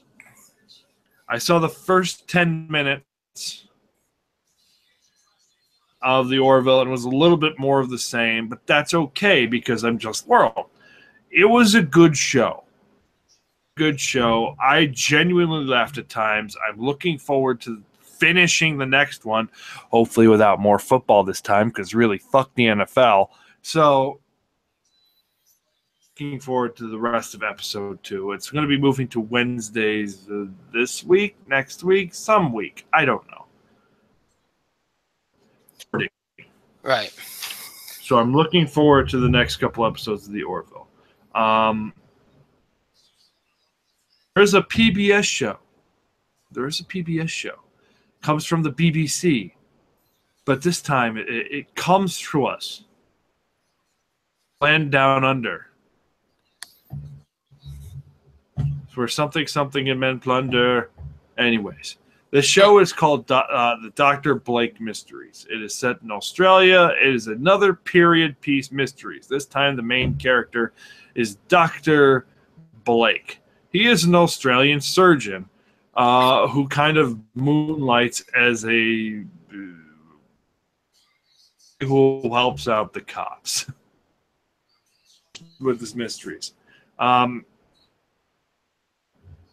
went into this show expecting a quality mystery show, and I was not disappointed. It was a solid show. It was set in like 1930s Australia. Good show, interesting kind of premise. I enjoyed the first episode I saw. It was kind of like gets murdered. That's the killer snake on the salesman. It was a very interesting way of thinking about it. Twist that I genuinely didn't see coming. So I've got another Dr. Blake right waiting for me to it. I do also recommend last night Stephen Colbert aired his 4-year anniversary special for The Late Show.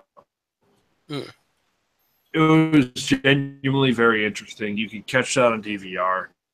I would go out of your way. It's a nice. I know tonight he's got on Hillary Rodham Clinton being the most unlikable presidential candidate in history.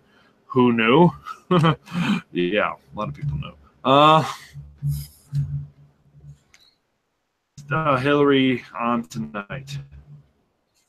So I recommend that to see what she has to spew, what hot bars she drops. The diss track.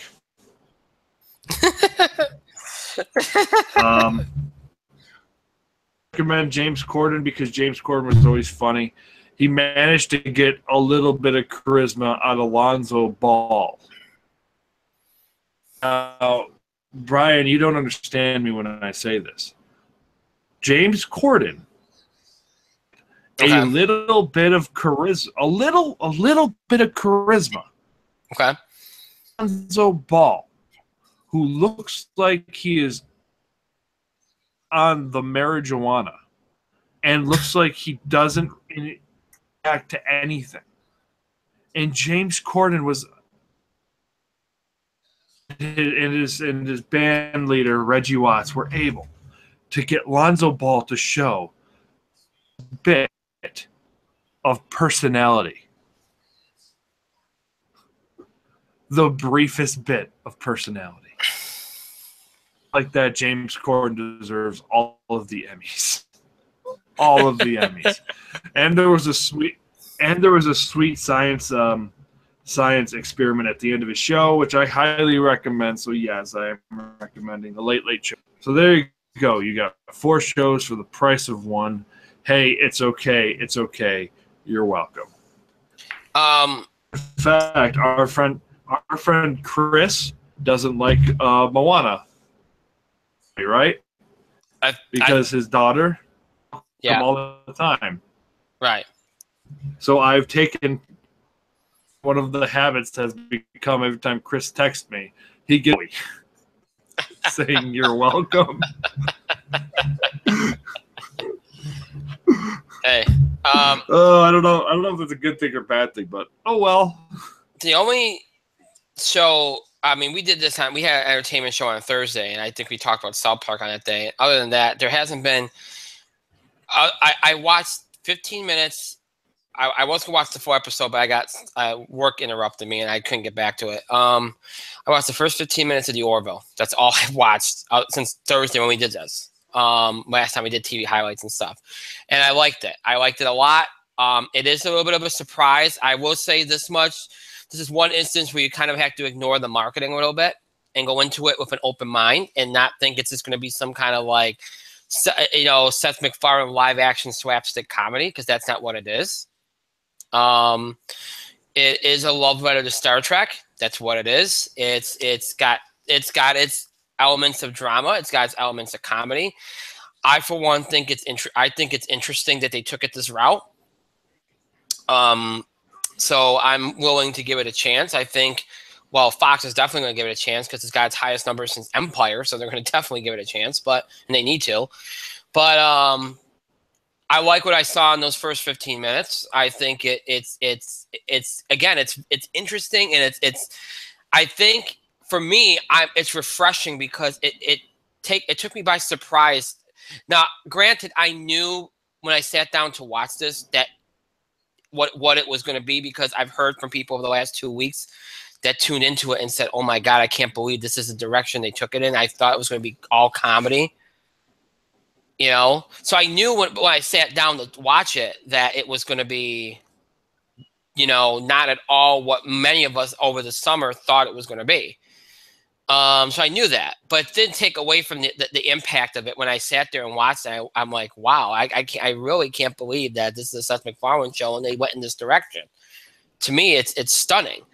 So it does kind of like envelop you a little bit, and you're like, all right. And then, by the time I got to the end of those 15 minutes, I was like, all right, okay, I'm over the surprise. Now I can kind of just let the show settle. So I'm looking forward to watching the rest of it and watching the second episode and seeing where it goes. Because it's unique in a way in that it plays with your expectations a little bit. So good for him. I mean, it's a risk, and it still is, but it's something that I think people should check out, especially if you like the sci-fi genre, if you're a Star Trek fan.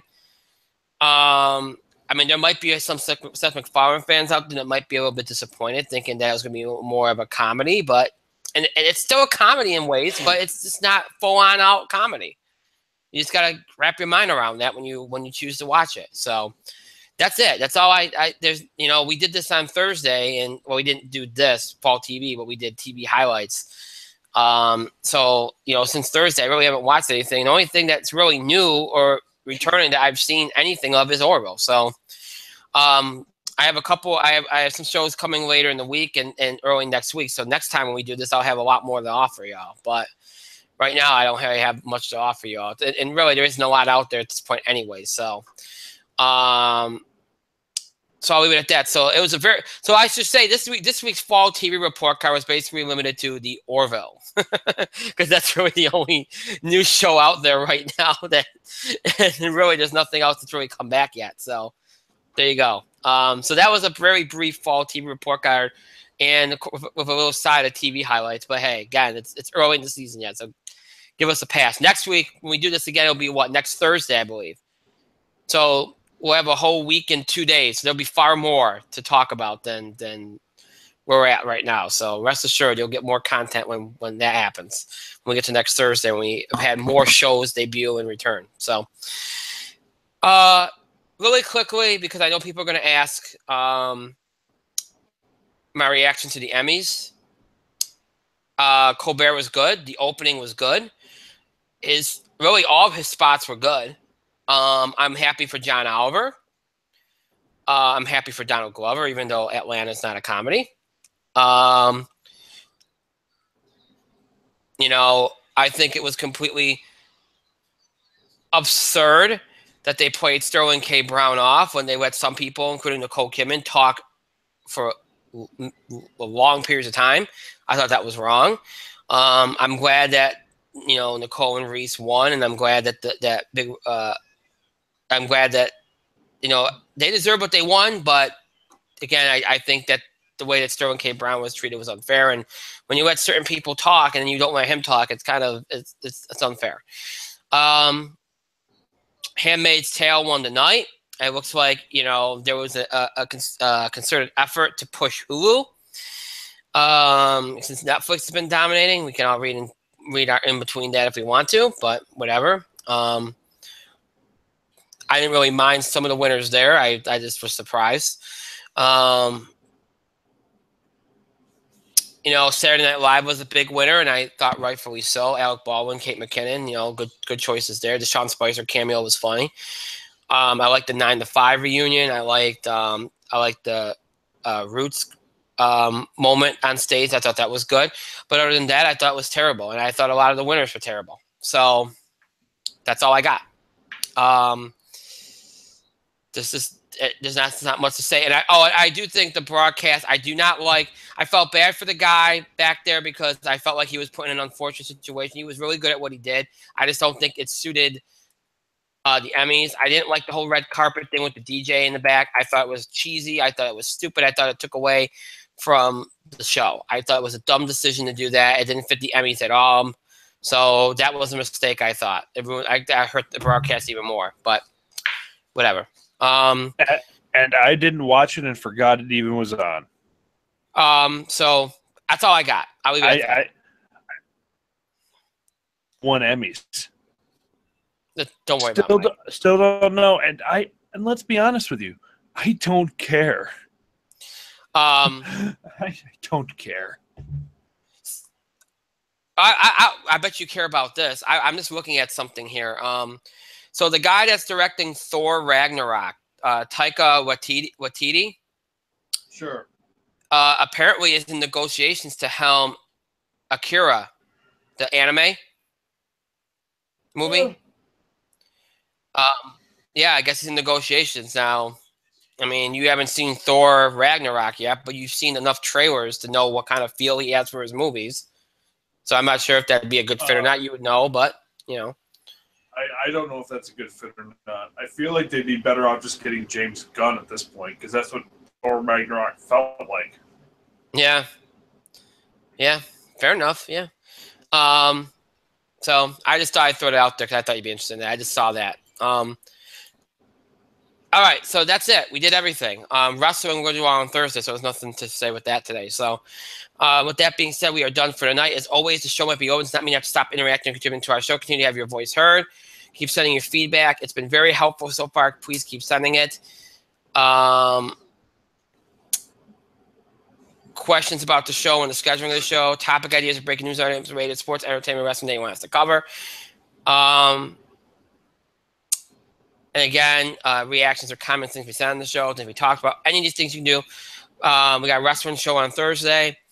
You can submit questions or comments either before the show or during the show on Thursday. Of course, you can do that by any of these means as well. So any of these things you can do by email, Facebook, and Twitter. You can email us at itspotlight411@gmail.com. You can also follow us and tweet us at itspotlight411. Please remember to use the hashtag itspotlight411 for anything to tweet regarding our show. And, of course, you can find us on Facebook. To search In the Spotlight 401 on Facebook. And then make sure you like our fan page once you're on it, once you find it. We encourage you to follow us on Facebook and Twitter for the latest information about the show, especially when it comes to scheduling. Obviously, last-minute postponements or delays can happen. And the only way we can let you know those things is by social media. If we know something's going to happen, we try to let you know in advance. But, again, when something last-minute happens, there's only one way to do it. And that's by social media, Facebook and Twitter.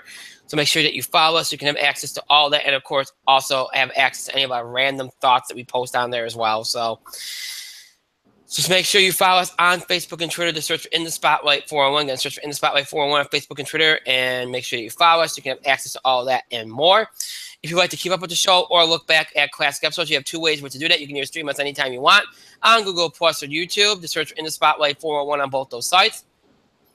And when you do, you'll have access to our show pages on both sites. You'll have access to every episode we've ever produced for Google Plus and YouTube. It's every episode from mid-October of 2015 all the way up until tonight's current episode right now. All those episodes available for you anytime you want to stream them. Just search In the Spotlight 401 on Google Plus and YouTube, and you'll have access to those episodes. Maybe you don't like streaming us. Maybe you want to listen to us on the go. Maybe you're interested in older episodes of the show. You prefer to listen to us instead of seeing us. I don't know. If any of that applies to you, check us out on our main host sites, Podbean and iTunes, to search for In the Spotlight 411. And when you do search for us, you will be taken to our show pages on both sites, where you will find every episode we've ever produced in the nearly 7 years we've been doing the show. So it's every episode from original Blog Talk Radio run from October 2010 to January 2011, everything from our Talk Shoe run from January 2011 all the way up to mid-October 2015.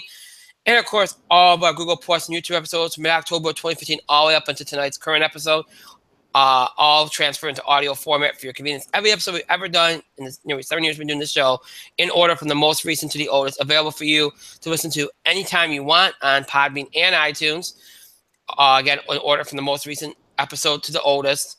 You can listen to them on the go, do whatever you have to do. Maybe a long-time fan wants to check an episode from 4 or 5 years ago, or a newer fan that wants to check out an episode like that for the first time. Maybe you just missed an episode, missed a part of an episode, want to check out an episode again. If any of that applies to you, you can check again, listen to us anytime on Podbean and iTunes. Just search for In the Spotlight 411. So Google Plus, YouTube, Podbean, iTunes, always keep up with the show and look back at classic episodes. Again, Google Plus, YouTube, Podbean, iTunes, always keep up with the show and look back at classic episodes. Just search for In the Spotlight 411 on all those sites, and search for In the Spotlight 411 on all of those sites, and you'll have access to those episodes and be able to stream us or listen to us anytime you want. Before we do the goodbyes, I didn't say this at the top because Mike wasn't on. I figured he wanted to talk about it. The wrestling world obviously suffered a tremendous loss in Bobby the Brain Heenan. I know a little bit about him. I know he's one of the best considered the best manager of all time. I know he had he was a great commentator. I know he had a tremendous impact. He was hilarious. I've seen clips of him. He's just amazing, great entertainer. And I know a little bit about him, but Mike can probably speak more about him. So I thought I'd let you do a little bit on that, because obviously that's a very big loss. So, Mike? I'm not going to talk too long, but kid, I would get wrestling videos from the store, and the voice I would hear all the time, there are two voices I heard all the time as the announcers. Gorilla Monsoon, and they were Bobby the Brain Heenan. And they were the quintessential announcing duo of the early 90s. You didn't get better than Monsoon and Heenan because they played so well off of each other. And then they had the live-action primetime shows that were on the early USA Network, which you won't ever get anymore. That's too bad. Monsoon and Heenan doing just classic comedy, and it was just their dynamic together was outstanding. And what's lost in all this is Bobby Heenan was, in fact, probably the greatest manager of all time, too.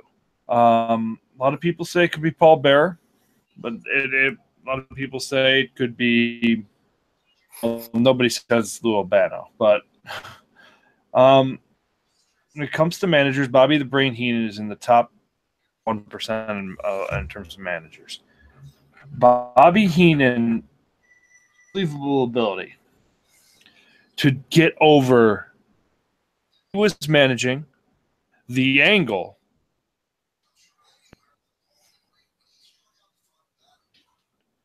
and by being entertaining as well. Heenan was, in fact, the greatest manager of all time. His factions of all time. He had some of the greatest wrestlers and attractions in his stable. To the point where Bobby Heenan was the manager for the biggest moment in WrestleMania history. Andre the Giant. He did everything he could on the outside to sell that match. Important as Hogan and Andre. Announcing, Bobby Heenan was the greatest of all time. Guy of all time, to the point where JR and King at times were almost like carbon copies of that. King was good back in his heyday with JR, but he wasn't as good as Bobby Heenan. Tour might have been the bigger draw, but Bobby Heenan was the better announcer. And it's sad, I mean, and towards the end of his career, getting to see Bobby Heenan at the Teen Gimmick Battle Royal, or having him hearing his Hall of Fame speech. Bobby Heenan's Hall of Fame speech It is one of the most hilarious things WWE could have possibly aired. It is one of the most hilarious things you could find on the internet or on the network, especially if you have the network. It's essential viewing. Bobby Heenan,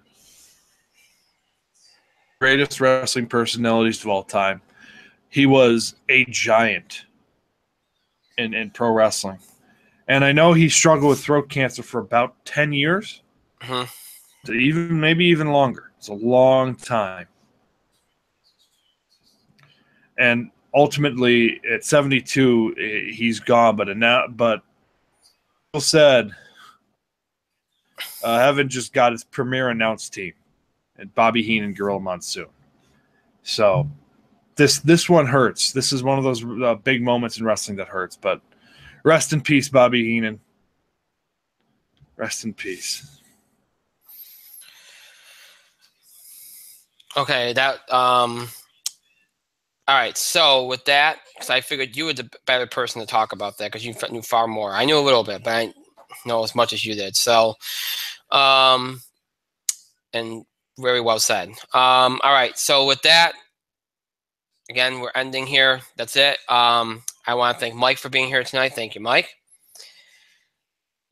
It is time for bed. Thank myself for another great show, Parents on my back, and thank all of you for your continued support and your contributions to the show. Thank you so much for watching. To those of you watching, listening to this later, thank you to you as well. That is it for the first of 2 this week. Our second show on Thursday, an all-wrestling show previewing WWE's No Mercy pay-per-view event. That will be taking place this Sunday on the WWE Network. It figures to be a big, big, big night. We'll preview all the matches on Thursday, go over the card, do all that, and address questions and comments from the fans. So if you want to submit a question or comment before the show or during the show, you may do that by email, Facebook, and Twitter. So that will be our show on Thursday. And again, next week, we'll probably do an NFL preview next week, and then our usual stuff as well. That's all I really have planned for next week. Sports, wrestling on Tuesday, entertainment Thursday, and then again, we'll probably fit the NFL preview in somewhere in there next week too. So not much else next week, I don't think. And then in October, it changes like I've been talking about. So, but that's kind of what's coming up. So until Thursday, I hope you all have a great rest of your night, a great Wednesday, and a great Thursday. We'll see you back here Thursday night, broadcasting and streaming live on YouTube at 9 o'clock p.m. Eastern Time. Until then, have a good night, everybody.